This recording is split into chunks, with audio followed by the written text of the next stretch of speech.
Coming up on Global Business, China's first quarter economic growth surpasses expectations, signaling steady economic rebound. 2023 Canton Fair is underway in Guangzhou and is scheduled to run until May 5th, drawing buyers from over 220 countries and regions. The 20th Shanghai International Automobile Industry Exhibition commenced from Tuesday. We'll bring you on-the-ground coverage from our reporters. From CGTN headquarters in Beijing, this is Global Business. I'm Michelle Vandenberg. Data released by the National Bureau of Statistics on Tuesday showed that China's GDP posted a growth of 4.5% in the first quarter, indicating that the country's economic rebound is on track with a marked improvement in business activity. Yang Shanshan reports. The National Bureau of Statistics says China's economy made a good start in the first quarter.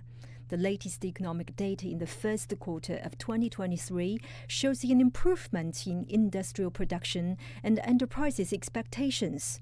The service industry had a strong rebound, with growth of 5.4% year-on-year. Investment in fixed assets increased steadily, and investment in high-tech industries grew quickly. Consumption recovered and market sales improved faster. In the first quarter, the total retail sales of consumer goods went up by 5.8% year-on-year, and that in the fourth quarter of 2022 was down by 2.7%. The sales of upgraded goods went up markedly. Specifically, the online retail sales of physical goods went up by 8.6%. Imports and exports of goods kept growing, with the total value increasing 4.8% year-on-year. Employment was generally stable, with the urban unemployment rate averaging 5.5%, down by 0.1 percentage points over that of the fourth quarter last year. Inflation has seen mild growth, with the consumer price index up by 1.3% year-on-year. Production prices for industrial products declined by 1.6% year-on-year.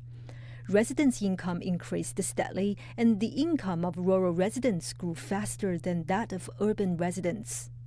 We don't have economic contraction risks.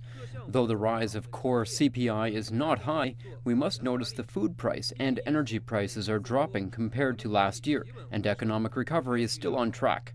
However, we must be aware that the situation abroad is still complex and volatile, as the world economy is facing a slowdown risk. Chinese domestic demand still remains inadequate, and the foundation of economic recovery is still not solid yet. Officials say they will continue intensifying efforts to deepen reforms and promoting high-standard opening up so that they can continue boosting market confidence and expanding domestic demand to achieve a high-quality economic development. Yang Shanshan, CGTN, Beijing. Now for a quick recap of China's first quarter economic data.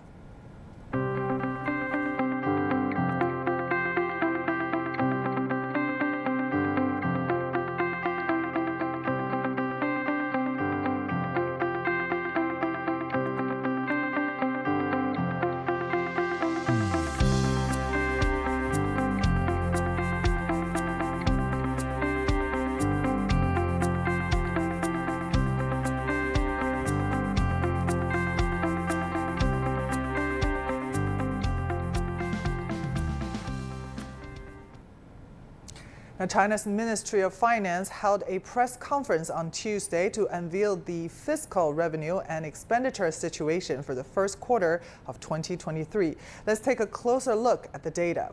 The National General Public Budget revenue in Q1 2023 was 6.23 trillion yuan, which marks a year-on-year increase of 0.5%. Cumulative growth increased by 1.7 percentage points compared to January to February, indicating a shift towards positive growth. Meanwhile, the National General Public Budget expenditure for the same period was 6.8 trillion yuan, up 6.8% from a year ago. Xue Xiaoqian, Deputy Director of the Treasury Payment Center of the Ministry of Finance, says that some of the revenue from the end of 2021 was received at the beginning of last year, which raised the base and contributed to a lower growth rate this year. Additionally, deferred tax payments by small and macro enterprises in the manufacturing industry led to increased income growth for the first quarter.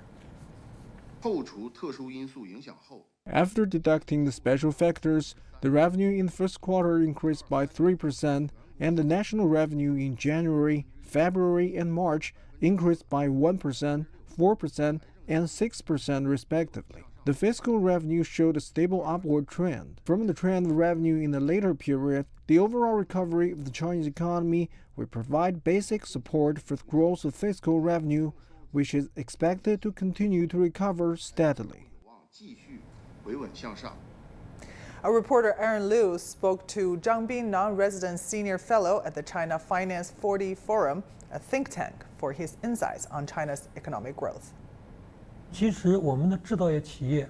keynote for this year's program centers around the topic of recovery, and there's hope that further recovery can be achieved for manufacturing enterprises.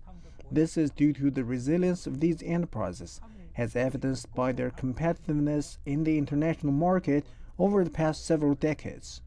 To further support these enterprises, efforts are being made to provide them with lower financing costs and a more favorable business environment. By doing so, the enterprises will be able to strengthen their own resilience even in the face of external pressures. Has inflation gathered pace in the last 2 years due to strains in global industrial and supply chains?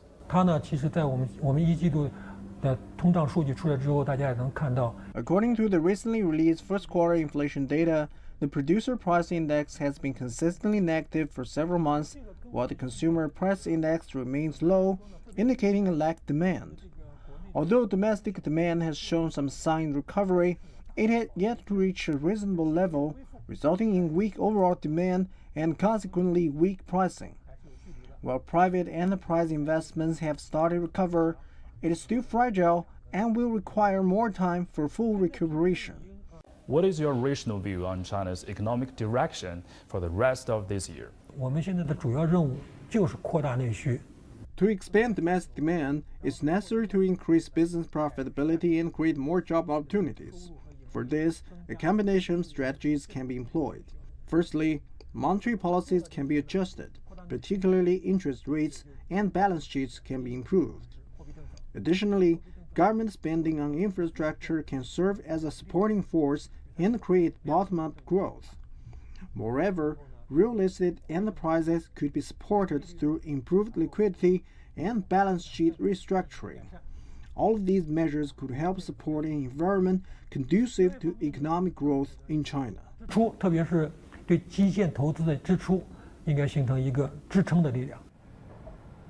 With the number of college graduates in China expected to hit a record high this year, government and college employment centers are implementing several innovative measures to help graduates secure employment opportunities. Our reporter Olivia He has more. According to official data released by early March this year, there were over 11.6 million graduates in China, a new high. However, this has also led to a surge in competition among job seekers, saying many graduates who are struggling to find jobs due to fierce competition. The high number of candidates has put extra pressure on graduates and created a need for innovative solutions to help them succeed in the job market. The record number of the graduates has put added pressure on me. And what's more, the number of overseas students returning to China is increasing this year, which makes the overall employment situation grim. This year, for the first time, the number of graduates with master's and doctorate degrees exceeded that of undergraduates, which makes us undergraduates feel insecure about getting jobs. To ease the highly competitive employment situation, the Beijing College Students Employment Guidance Center conducted 265 job fairs for 2023 graduates during the last few months. The first job fair in Beijing for this year was held in early February, the earliest in recent years. It was also shifted from online to offline this time. According to the graduates, employment centers of different universities have also made new attempts. For example, live broadcasts have been added to offline recruitment to provide more opportunities for students who are not able to participate in the fairs. Second, under the guidance of Beijing Municipal Education Commission, colleges and universities were encouraged to visit enterprises and have job-related conversations directly. This year, offline job searches have increased. I attended a job fair last month with nearly 100 enterprises and nearly 500 graduates. The event has greatly helped graduates to find jobs. To help increase employment rate of college graduates, the State Council has released a guideline that seeks to offer Social Security subsidies for unemployed college graduates within 2 years, and helps small and medium-sized enterprises recruit more fresh graduates by providing them guaranteed loans, tax reductions, and more subsidies. Olivia He, CGTN, Beijing.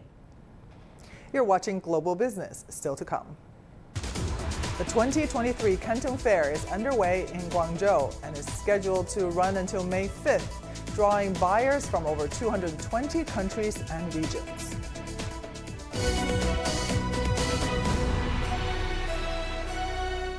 The world economy as we know it is about to change. Global business reports highlight emerging markets, developing countries, and dynamic sectors worldwide. We feature top analysts and newsmakers to provide perspectives on every facet of business. From an on-the-ground perspective, we provide you with balanced and objective assessments. Fast, sharp, and insightful.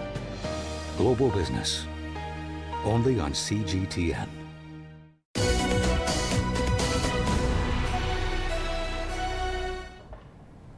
Now let's have a look at the 2023 Canton Fair. The 133rd edition of the event is currently underway in Guangzhou and is scheduled to run until May 5th in 3 phases. The fair draws buyers from over 220 countries and regions with a record-breaking exhibition area of 1.5 million square meters. Over 35,000 exhibitors and 40,000 online participants are taking part. This year's fair sees various new exhibitors on display, including industrial automation, intelligent manufacturing, and smart life products.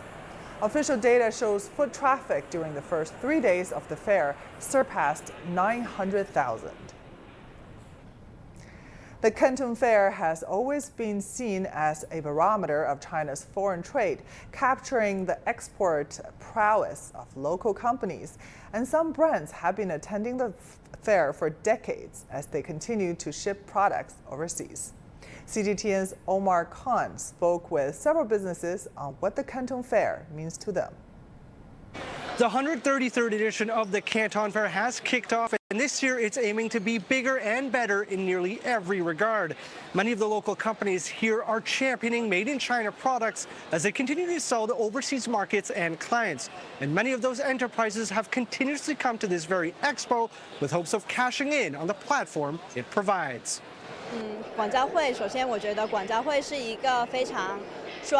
The Canton Fair is the largest and most concentrated import and export fair.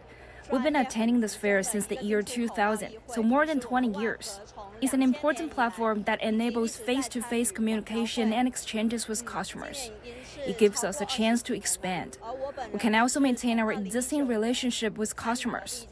Lastly, we can learn about our industry peers and competitors and get a feel for new trends in terms of products. This is the mindset of the companies we spoke with on the 3rd day of the Canton Fair. Many are returnees, enterprises which have a long history attending this event. Some have been reflecting on past captures, how dedicated they are to going global and to introducing Chinese products to the foreign markets. It's the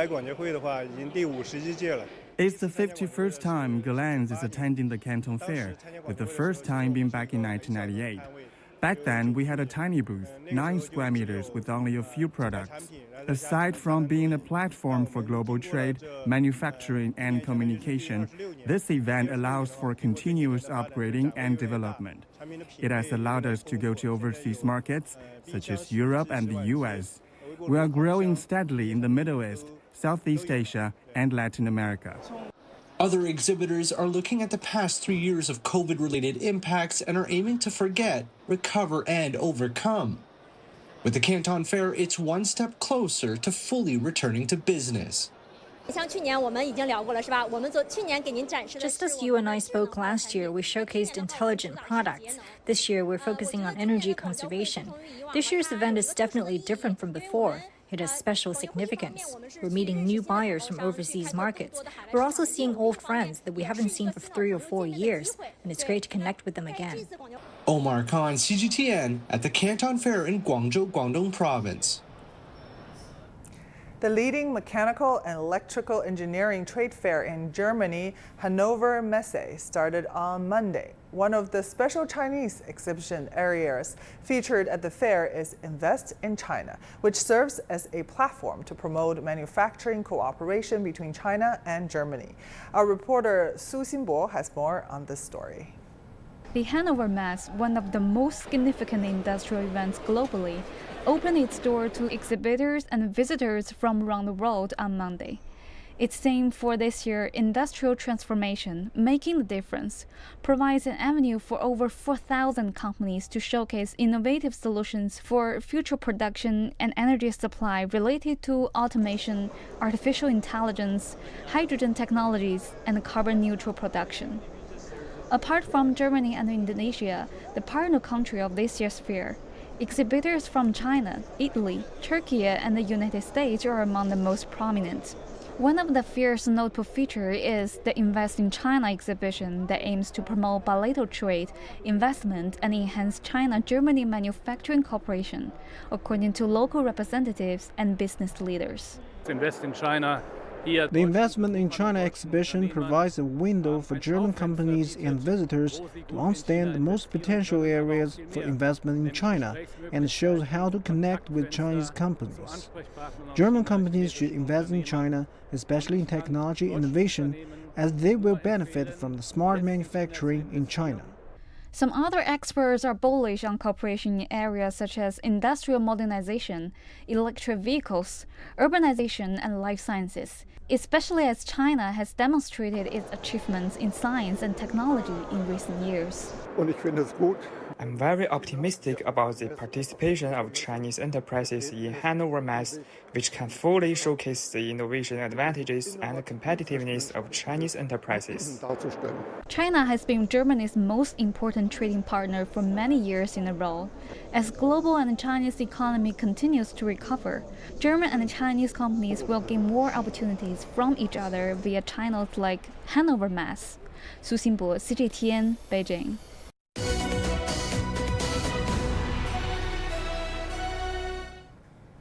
Lawmakers in the U.S. state of Montana has approved a bill that would ban the social media app TikTok on all personal devices. If signed by the governor, the law could take effect by January 2024. The move comes as Congress deliberates over legislation on data privacy protection. Our correspondent Edis Tayansan reports. A new bill in the state of Montana would make it illegal for users to download TikTok, while allowing those who already have the popular social media app to continue using it.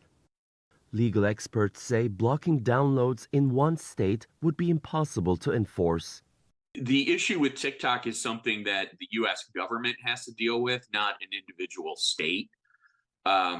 I was shocked by it just because, I've never seen a state take such action due to an international issue. But I guess they felt that the Biden administration wasn't taking enough action, and neither was Congress. With 1 billion users worldwide, TikTok has repeatedly come under fire merely for having its parent company ByteDance based in China.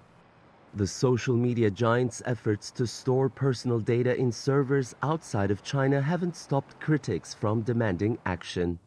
A letter to Montana lawmakers from the American Civil Liberties Union and other organizations argues the bill would unjustly cut Montanans off from a platform where they speak out and exchange ideas every day, and that it would set an alarming precedent for excessive government control over how Montanans use the internet. We work to educate women about how to save money and pay off debt. And we have 2.3 million followers on TikTok. It is by far our biggest audience. And if TikTok were to be banned, that would mean severe repercussions for me and literally thousands and thousands of United States-based businesses that employ United States citizens. And so that's a big concern for me. TikTok has become a global platform for companies advertising their products and for activists promoting their ideas. Many consultants working in the digital sector say reaching a consensus rather than banning would benefit everyone involved. I think personally there does need to be some form of a really serious degree of attention paid to privacy, not just for TikTok, but for all apps, certainly in the US. And I'm hopeful that's what will happen, basically. But I will tell you, I also think it seems likely that this thing could be headed towards some form of shutdown if a compromise isn't reached. Although largely symbolic and without significant implications, Montana's move to ban TikTok at a state level sets a precedent in many ways, including government control on social media. And it's certain to keep TikTok at the heart of an ongoing debate on data security and free speech. It is Tianshan, CGTN, Los Angeles. Now moving on to some other business headlines that we're tracking at this hour. The number of electric vehicle charging points in Germany rose by 35% last year, according to a German Energy Industry Association.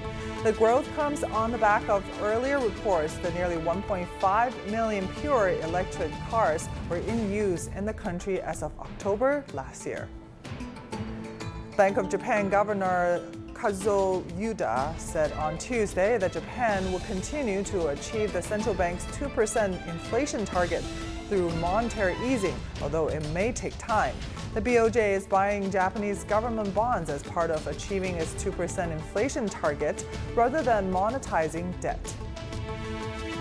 UK wages rose faster than expected last month, which economists believe will prompt the Bank of England to raise interest rates further.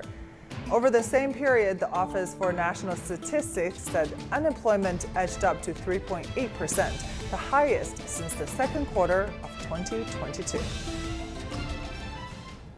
You're watching Global Business, still to come. The 20th Shanghai International Automobile Industry Exhibition commenced from Tuesday. We'll bring you on-the-ground coverage from our reporters.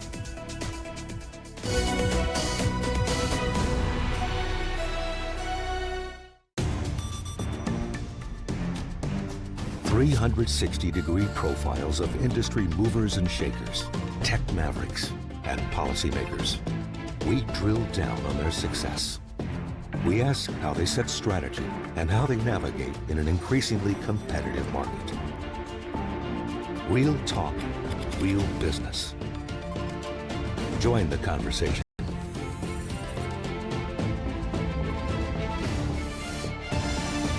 Biz Talk, only on CGTN.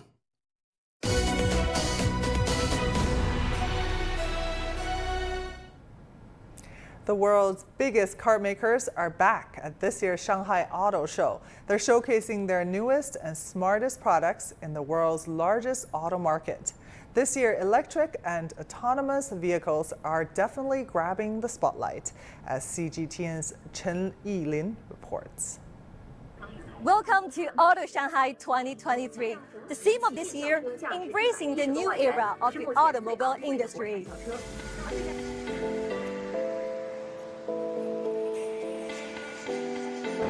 With over 1,000 companies taking part, dozens of new cars are making their global debut here. And for the first time since 2019, executives are flying in from across the world. We couldn't wait any longer to be here. So we are so happy to be back in China. It's very important for Porsche. We have celebrating our 75 years for Porsche, 100 years racing in Le Mans. A lot of good stuff going on, but so happy to be here then. Wandering around the Shanghai Auto Show, there's no mistaking that electric and autonomous vehicles are taking center stage. Here are some of the leading Chinese makers of electric vehicles, or EVs. China is now leading the revolution in this area. In 2021, China accounted for 1/3 of the world's total EV exports. Where once Chinese products might have been labeled as low quality, low cost, or just not fashionable, now it's very different. With the ever-growing EV market, even brands whose strongest selling point is gasoline-powered engines are embracing electrics. Brands are also reinventing life on board with assisted driving features. offering a new level of comfort, safety, and immersive experience. At the crossroads to future mobility with electrified engine technology, it's extremely competitive. We have to be honest. There's a lot of also newcomers to the market coming, and all are doing a great job. Yeah? So we really love to have this lively competition. It gives the customer many choices. More than half of the world's top 100 Tier 1 auto parts suppliers and makers are also displaying their latest key technologies. The Shanghai Auto Show will last 10 days. Judging by all the fanfare, I wonder, is that enough time for these big car-making companies to tap the world's biggest auto market? Chen Yingling, CGTN, Shanghai. Earlier, CGTN reporter Wang Tianyu caught up with Steven Winkelmann, chairman and CEO of Lamborghini, during the Shanghai Auto Show to find out the luxury car brand's sustainable development and electric vehicle plans. So, Mr. Winkelmann, this is actually your first time visiting China after you returned to Lamborghini as the chairman and the CEO. So how do you feel about the Shanghai Auto Show? For us, it's a good attempt because we wanted to test what this is now all about after COVID. For me, it's always exciting. China is the second market by far, so it's a very important visit. And then the technology is moving very fast. We have the youngest customers here in China, so it's all very much challenging, but also very interesting. We saw Lamborghini's first plug-in hybrid car at today's event, and according to your plan, by 2024, all Lamborghini's cars will be plug-in hybrid, and into the second half of this decade, you will start to produce a full electric vehicle. Considering the full electric vehicles are already quite common, why do you push your electric transition step by step? Because we think that with the hybrid, we still have the heritage of the combustion engines, of the internal combustion engines, which is very much cherished by our customers, which are not buying the car because they want to go from A to B on a daily basis, but it's because they want to have a dream fulfilled. So the internal combustion engine is still a big part of the heritage and also of the future of our company. But we have to promise with the new generation that we are more performing and even more sustainable. So these two things we have to do. And then in the second part of the decade, we will start with the full electric vehicles, with those cars which are more daily drivers, like the Urus, which is a 4-door and a 5-seater. Lamborghini delivered over 9,000 cars last year, and the turnover jumped 22%. But in the past 3 years, the global economy was pretty soft because of the pandemic. Why has Lamborghini, as a luxury car brand, could kind of immune from the global economic downturn? Because after COVID, there was a big trend of self-rewarding. The people were traveling less, so they were spending more money locally. And simply there are more people which have cash at their disposal to buy those type of cars. And then the brand and the products, they're very strong, and therefore the image of the company together with the cars is growing year by year. Now, before we go, we take you to the Shanghai Auto Show to enjoy the dazzling new cars and new technologies on display.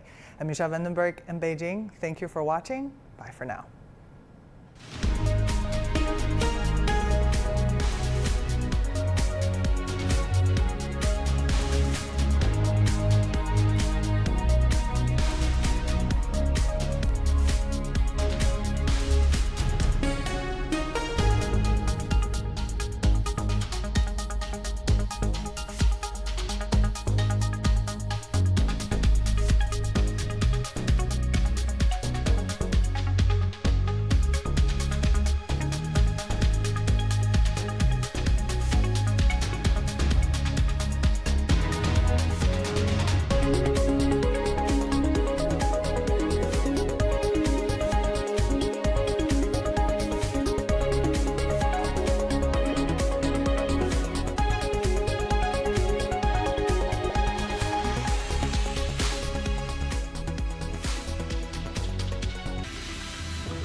This is CGTN, China Global Television Network.